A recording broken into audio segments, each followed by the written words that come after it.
Mesdames, Messieurs, bonsoir. Bienvenue à une nouvelle édition de notre programme direct. Commençons notre tournée tout de suite avec cette nouvelle. Le ministre des Affaires étrangères, Sameh Choukri, s'est entretenu aujourd'hui avec son homologue luxembourgeois, Jean Asselborn, en visite au Caire. Après leur entretien au palais d'At-Tahrir, le chef de la diplomatie a déclaré que les deux côtés ont discuté des relations bilatérales et également les moyens de les consolider, et cela à propos de divers domaines. Monsieur Choukri a cependant critiqué la position éthiopienne à l'égard du dossier du barrage de la Renaissance, tout en confirmant que l'Égypte s'attache à ses droits hydriques en tenant compte de l'intérêt de toutes les parties. Le ministre européen Jean Asselborn a pour sa part affirmé le désir de son pays à renforcer les relations économiques avec l'Égypte et à augmenter les activités des entreprises luxembourgeoises et leur contribution dans le développement en cours en Égypte. Il a également apprécié les efforts déployés par le Caire œuvrant à un cessez-le-feu durable dans la bande de Gaza.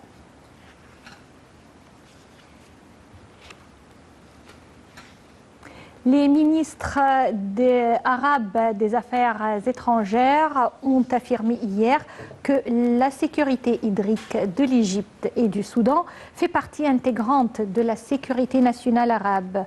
Les ministres arabes ont en outre rejeté toute action ou procédure qui portait atteinte aux droits des deux pays dans l'eau du Nil. Cette affirmation est intervenue à la suite de la réunion ministérielle du Conseil de la Ligue arabe tenue hier à Doha. Lors de cette réunion, le ministre des Affaires étrangères, Sameh Choukri, a annoncé que l'Éthiopie œuvrait en vue d'imposer une nouvelle situation accordant aux pays de l'amont plus de pouvoir que ceux de l'aval, ce que l'Égypte ne pouvait pas accepter. Le ministre a indiqué que la médiation africaine n'avait pas abouti aux résultats escomptés, l'Éthiopie ayant tenté de les avorter et de prolonger le temps des négociations afin de gagner plus de temps.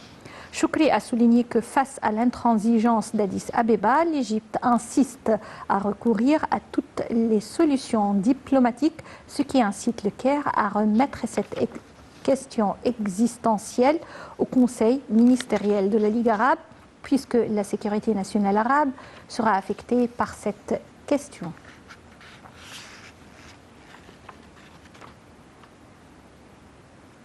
Le Premier ministre, Dr Mostafa Madbouli, a présidé aujourd'hui la réunion hebdomadaire du Conseil des ministres afin de discuter d'un certain nombre de dossiers importants.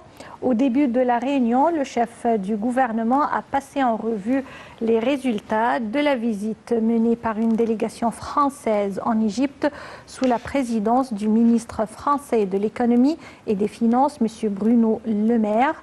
Au cours de cette visite, un nombre de mémorandums d'entente entre l'Égypte et la France ont été signés. Dr Madbouli a également abordé les résultats de la visite de la délégation saoudienne présidée par le ministre saoudien du Commerce et de l'Investissement. D'autre part, la ministre de la Santé, Dr Haïla Zeid, a passé en revue les derniers développements concernant la propagation du coronavirus et la situation pandémique au niveau des gouvernorats.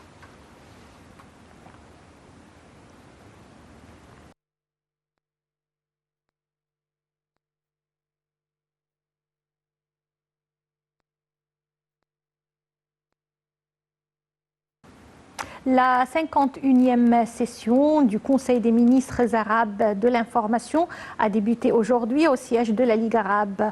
La session a été présidée par le ministre soudanais de la Culture et de l'Information, Hamza Beloul El-Amir, et en présence du secrétaire général de la Ligue arabe, Ahmed Aboulghit, et avec la participation du chef du Conseil suprême de régulation des médias, Karam Gabr, et des ministres arabes de l'information et des chefs des délégations médiatiques.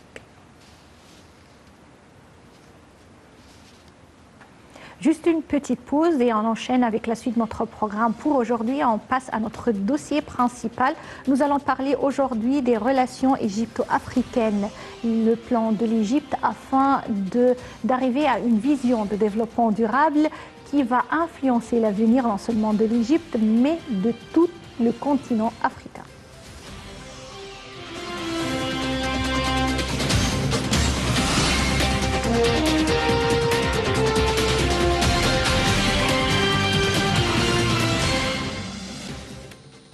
En marge de la participation du Premier ministre Mostafa Madbouli à la première édition du Forum des chefs des autorités chargées de l'investissement dans les pays africains, qui s'est tenu du 11 au 14 juin à Sharm el-Sheikh sous le thème « Intégration pour le développement », le chef du gouvernement a assisté vendredi dernier à la signature de 2 mémorandums d'entente pour renforcer la coopération et créer un climat propice à l'investissement entre l'Égypte, le Soudan et le Soudan du Sud. Le premier accord a été signé par le ministre soudanais de l'investissement et de la coopération, El Hadi Mohamed Ibrahim, et le chef de l'autorité générale pour l'investissement et les zones franches en Égypte, Mohamed Abdelwaheb, selon le communiqué du bureau de presse du Conseil des ministres. Le deuxième accord a été conclu par le ministre sud-soudanais de l'investissement et le chef de la GAFI, Mohamed focalise sur l'échange des informations économiques liées aux opportunités d'affaires dans le but de faciliter les contacts dans le domaine de l'investissement, échanger les données sur les lois et réglementations en la matière, ainsi que tous les développements relatifs au climat d'investissement et aux services aux investisseurs.